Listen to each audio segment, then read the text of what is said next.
రెండో వ్యక్తి చంద్రబాబు నాయుడు, మూడో వ్యక్తి లోకేష్. కూటమి నేతలు అందరూ కలిసి ప్రచారం చేసి పూర్తి స్థాయిలో ఈ విధానం చాలా తప్పు, ఈ విధానం వల్ల చాలా తప్పుడు ఆలోచన, ఇది ప్రజలకు చాలా ఇబ్బంది అని చెప్పినటువంటి నేతలే ఇవాళ ఈ చట్టానికి మద్దతు ఇవ్వబోతా ఉన్నారు. ఇదే కూటమిలో ఉన్నటువంటి పురంధేశ్వరి గారు ఎన్నికలు అయిపోయిన తర్వాత ఆమె ఒక పత్రికా ప్రకటన చేస్తుంది. ల్యాండ్ టైటిలింగ్ చట్టం అనేటువంటిది రాష్ట్ర ప్రభుత్వం తీసుకొచ్చినటువంటిది కాదని, కేంద్ర ప్రభుత్వం ప్రవేశపెట్టినటువంటి చట్టం అది. ఆ చట్టంలో ఉన్నటువంటి పేపర్లెస్ విధానానికి సంబంధించినటువంటిది చెప్పింది అది కేంద్ర ప్రభుత్వం. కానీ ఇక్కడ దాన్ని చూపించి ఓట్లు అడిగినటువంటి పరిస్థితి మేము, ఇది సరైనటువంటిది కాదని చెప్పేదని ఆంధ్రప్రభ పేపర్కు పెద్ద ఇంటర్వ్యూ ఇచ్చి చెప్పింది ఆవిడ. అది అయిపోయిన తర్వాత ఇప్పుడు మనం అడిగేటువంటిది ఏంటంటే, నువ్వు చెప్పినటువంటి దానికి ఈ చట్టానికి నువ్వు మద్దతు ఇస్తున్నావా, మద్దతు ఇవ్వడం లేదా? మద్దతు ఇచ్చేటువంటి పరిస్థితి అయితే ఈ చట్టంలో ఈ అంశాలపైన మద్దతు ఇవ్వద్దు, ఈ అంశాలపైన మీరు మాకు ఉపయోగం ఉండాలి, మాకు చట్టం మాకు ఉపయోగపెట్టండి, మేము బతికేదానికి మాకు ఇవ్వండి, పేపర్ విధానాన్ని అమలు చేయండి అని చెప్పేసి మనం అడుగుతా ఉన్నాం. ఎంత పెద్ద బిల్లు అయినా కానీ ఇప్పుడు పార్లమెంట్లో పెడితే సునాయాసంగా ఆమోదం పొందుతుంది.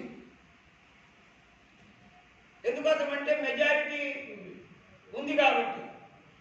మీకు ఇంకొకటి చెప్తా ఉన్నా, ఇదే ల్యాండ్ టైటిలింగ్ చట్టం గురించి ఓటమి పాలైనటువంటి గత ప్రభుత్వంలో ఉన్నటువంటి ఎంపీలు, ప్రస్తుతం ఉన్నటువంటి ఎంపీలు కూడా ఈ బిల్లు రేపు ఆగస్టు నెలలో పెట్టే ఆంధ్రప్రదేశ్లో ఉన్నటువంటి 2 పార్టీలకు సంబంధించినటువంటి ఎంపీలు ఓట్లేస్తారు. దాంట్లో ఏం సందేహం లేదు. ఒప్పుకోట అంటే బిల్లు అయి బయటపడింది. ఇది ఎంత బిల్లు అంటున్నాము. కానీ దీన్ని కాపాడుకోవాల్సినటువంటి సమయం మనకు కొంత ఉంది. మన బతుకుదేరు, మన భక్తిని కాపాడుకోవాల్సినటువంటి సమయం మనకు కొంత ఉంది. ఏదంటే రాబోయేటువంటి 25వ తేదీకి ప్రజాభిప్రాయ సేకరణలో అన్ని రాష్ట్రాల నుంచి తీసుకునేటువంటి క్రమంలో ఆయా రాష్ట్రాలకు కొంత వెసులుబాటు ఇచ్చేటువంటి విధానం ఈ బిల్లులో ఉంది. అంటే ఆ ప్రభుత్వం ఏదైనా రాష్ట్ర ప్రభుత్వం తనకు అనుకూలమైనటువంటి విధానం, అది పేపరా ఇంకొకటే అనేటువంటిది అనుకూలంగా ఉండేటువంటి విధానాన్ని పెట్టుకునేదానికి అవకాశం ఉంది. కాబట్టి మీరు గత ఎన్నికల్లో చెప్పినటువంటి మాట ప్రకారం ఫిజికల్ డాక్యుమెంట్ విధానాన్ని అమలు చేసే విధంగా ఈ రాష్ట్రంలో మీరు కేంద్ర ప్రభుత్వానికి నివేదిక పంపండి అని చెప్పేసి మనం అడుగుతాము.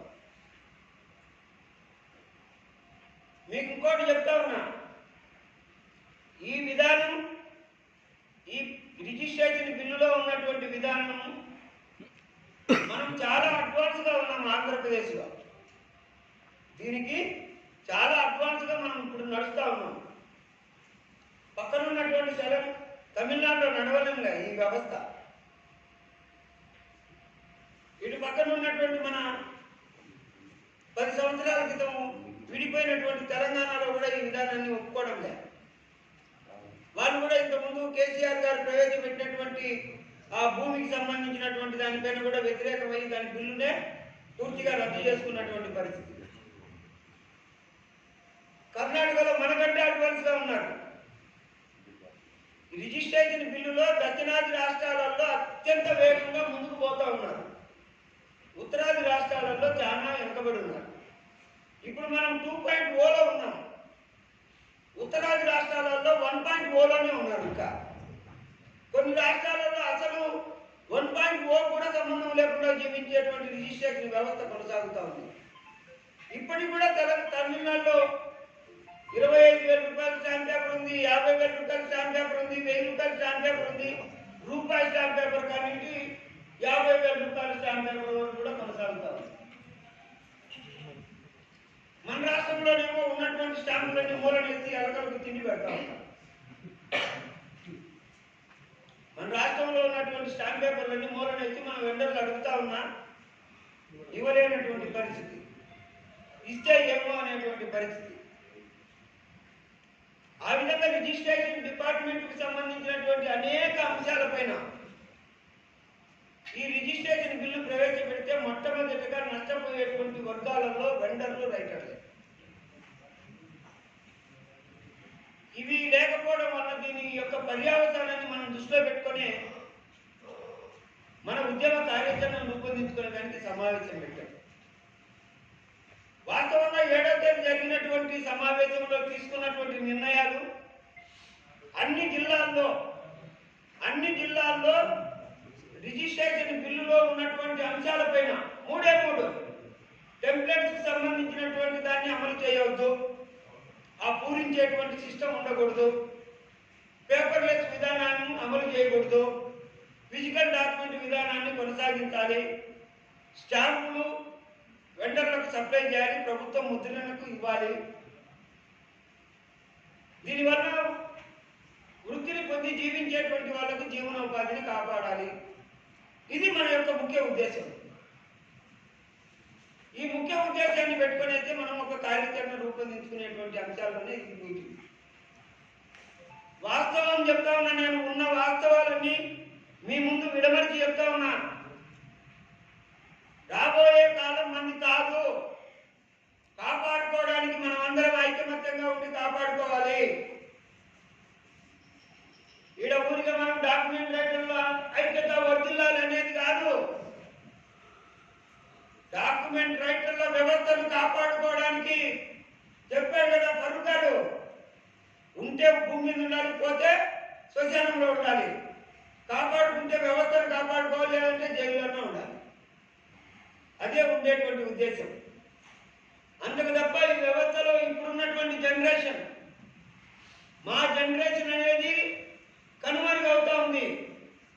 రాబోయే తరం వచ్చేటువంటి భవిష్యత్తు తరాలకు ఉన్నటువంటి యువత దీని మీద ఆధారపడి బతకాల్సినటువంటిది. మీకు మేము ఇచ్చేటువంటి కానుక ఈ వ్యవస్థను కాపాడి మీ దగ్గరికి ఇవ్వడమే.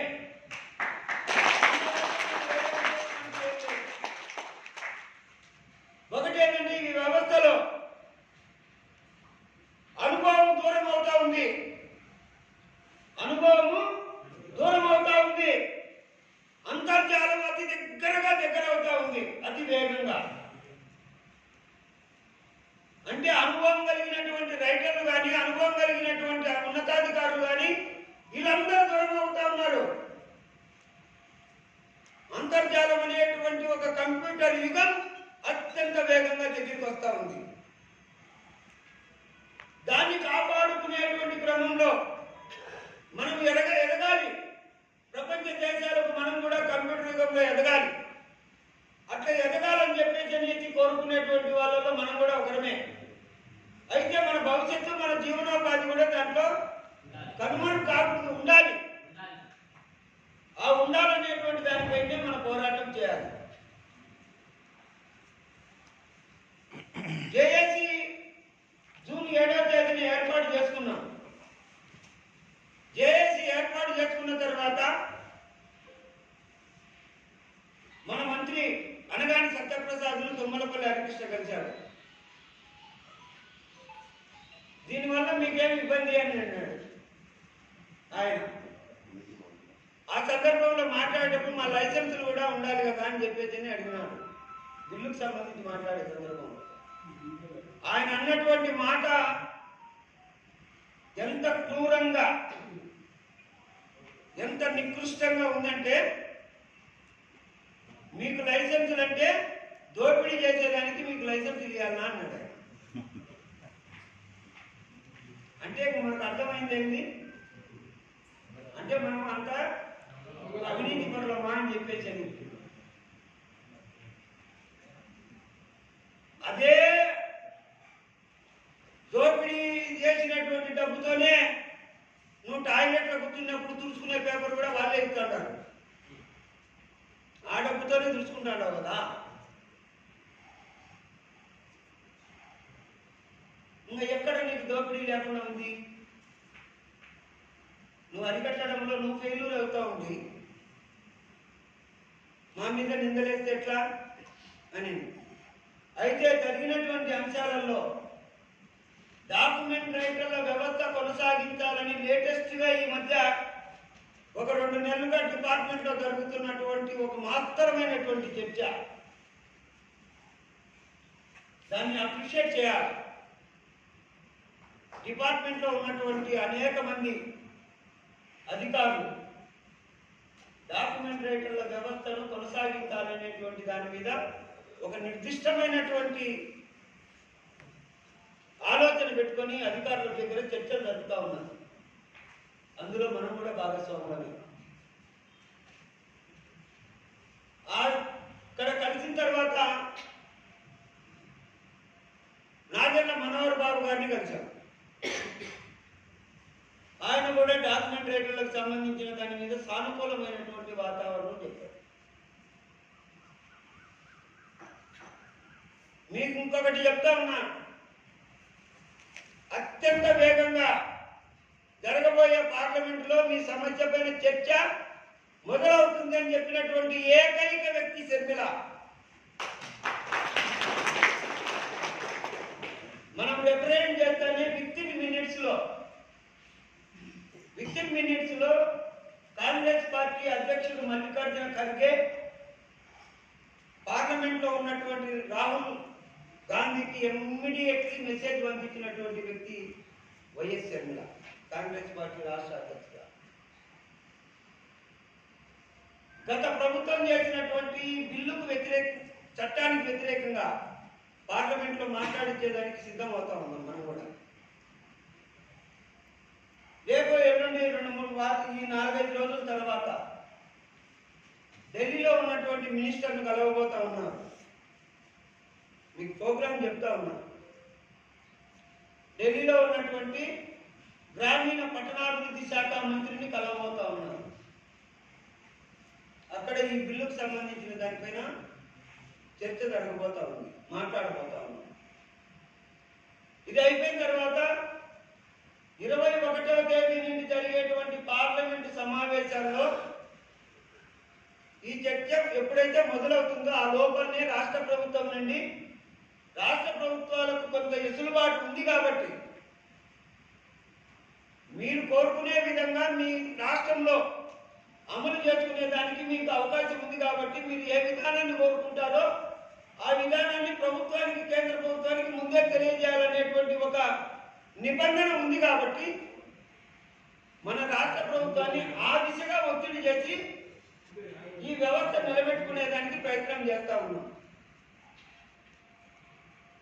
ఈ వ్యవస్థ నిలబడాలి అంటే రాష్ట్ర ప్రభుత్వం ఫిజికల్ డాక్యుమెంట్ విధానాన్ని కొనసాగించే విధంగా మా రాష్ట్రంలో గత ఎన్నికల్లో మేము వాగ్దానం చేశాం. గత ప్రభుత్వం చేసినటువంటి తప్పిదాన్ని మనం ఎలుగెత్తి సాధ్యం, దానివల్ల మనం లబ్ధి పొందాం. ఆ లబ్ధిని మనం ఇప్పుడు మళ్ళా మాట తప్పిన వాళ్ళం అవుతాం. అందుకోసం అనేది దీన్ని మా రాష్ట్రంలో ఈ విధంగా కొనసాగించాలని అనుకుంటూ ఉన్నామని చెప్పేసి, కొనసాగించాలి అనేటువంటి దాన్ని కేంద్ర ప్రభుత్వానికి నివేదికలో పంపమని చెప్పేసి అడగబోతా ఉన్నాం. దానికి సంబంధించే కార్యాచరణ, ల్యాండ్ టైటిలింగ్ చట్టానికి సంబంధించి, పేపర్లెస్కి సంబంధించి పవన్ కళ్యాణ్ ఎక్కడో ఒక మారుమూల ఓ బహిరంగ సభలో ఎన్నికలు అట్లా అనుకుంటూ చెప్పినటువంటిది యావత్ ఆంధ్రప్రదేశ్ను ఉడికించింది. అట్లే ఇదే బిల్లుకు సంబంధించినటువంటి దాన్ని అదే తరహాలో మన భుజస్కంధాల మీద వేసుకొని ప్రతి సబ్ ఆఫీసులలో ఈ ప్రచారం జరగాలి. ప్రతి సబ్ ఆఫీసులో ఈ ప్రచారం జరగటం వలన అటు ప్రజలు ఏదైతే పేపర్లెస్ అంటారో ఎమ్మడే వాళ్ళకి వచ్చేటువంటి, అంటే మాకు డాక్యుమెంట్ రాదా అనేది, మీకు డాక్యుమెంట్ రాదు, మన లాంగ్వేజ్ లో చెప్పాలి. రాయలసీమ జిల్లాలో మన లాంగ్వేజ్ లో చెప్పాలి, డాక్యుమెంట్ లేదంటే డాక్యుమెంట్ లేదంటే తెలుగులో కొట్టుకోమంటానడియా, ఇంటికాడ కూర్చొని కొట్టుకోమంటానడియా అని మన భాషలో చెప్పాలి. మన రైతులకు అర్థమయ్యే భాష అది ఒకటే, మొదటిగా చెప్పాలి. దాన్ని మనం ఎక్కువ శాతం జనంలోకి తీసుకపోతే మన వృత్తికి మనకు సంబంధించినటువంటి దాని మీద ప్రభుత్వం ఆలోచన చేసేదానికి అవకాశం ఉంటుంది. ఈ 17 చాప్టర్లలో మార్పు జరిగేటువంటి 1908 అనేది పూర్తిగా లేకపోతుంది. ఇంకా ఎక్కడ రిజిస్ట్రేషన్ దస్తావేజులు రాసే వాళ్ళకు ఒక చట్టం ఉంది, లైసెన్సుల చట్టం అనేది తర్వాత వచ్చింది 69-70-68. ఆ సమయంలో వచ్చినటువంటి చట్టం వేరు, డాక్యుమెంట్ రాస్తే ఏ విధంగా ఉండాలి. 2000 తర్వాత వచ్చినటువంటి చట్టం వేరు, ఎవడవుతానేది ఎవడన్నా రాసుకోవచ్చాను. అది అవకాశం కింద తీసుకున్నటువంటి వాళ్ళు, దస్తావేజులుగా తయారు చేసినటువంటి వాళ్ళు చాలా మంది సబ్ రిజిస్టర్లో ఉన్నారు. పిల్లలను తయారు చేసుకుని దగ్గర పెట్టుకొని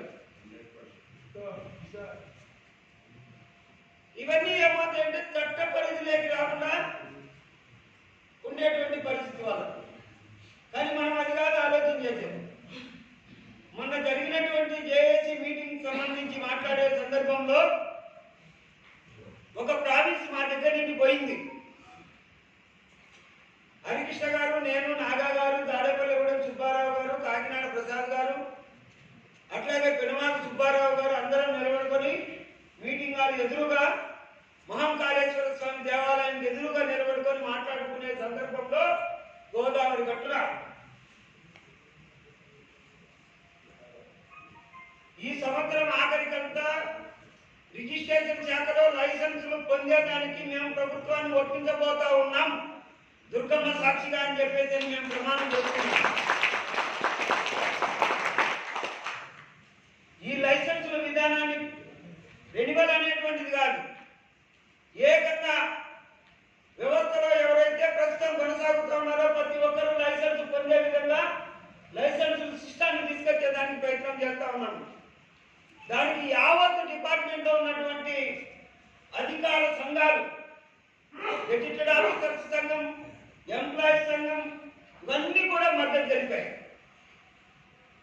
అందుకోసం అనేసి మనం లైసెన్సులు సాధించుకోబోతా ఉన్నామని చెప్పేసి చెప్పగలుగుతాము.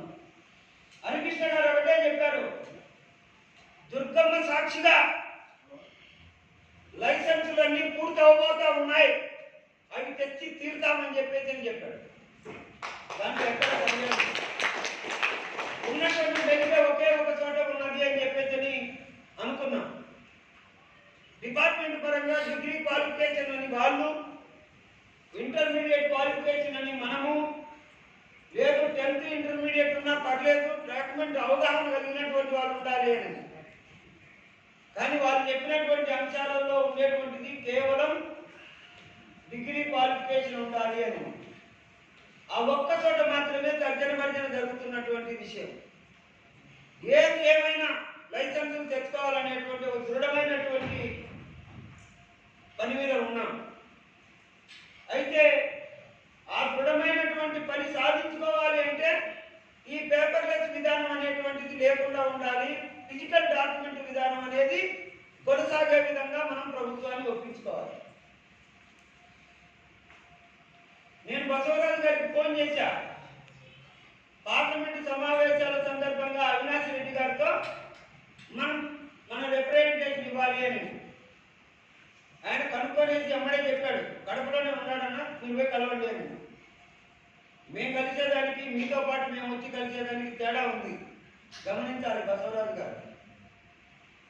మీరు గమనించి ఆయన పులివెందులో ఉన్న సమయమే మీరు మాకు తెలియజేస్తే మేము అవినాష్ రెడ్డి గారిని కలిసేదానికి సిద్ధంగా ఉన్నాం. ఇక్కడ ఎక్కడ అంశాలంటే పార్టీల పరంగా పక్కన పెడతా ఉన్నాం. ఇక్కడ వచ్చినటువంటి అంశం ఏంటంటే ఆ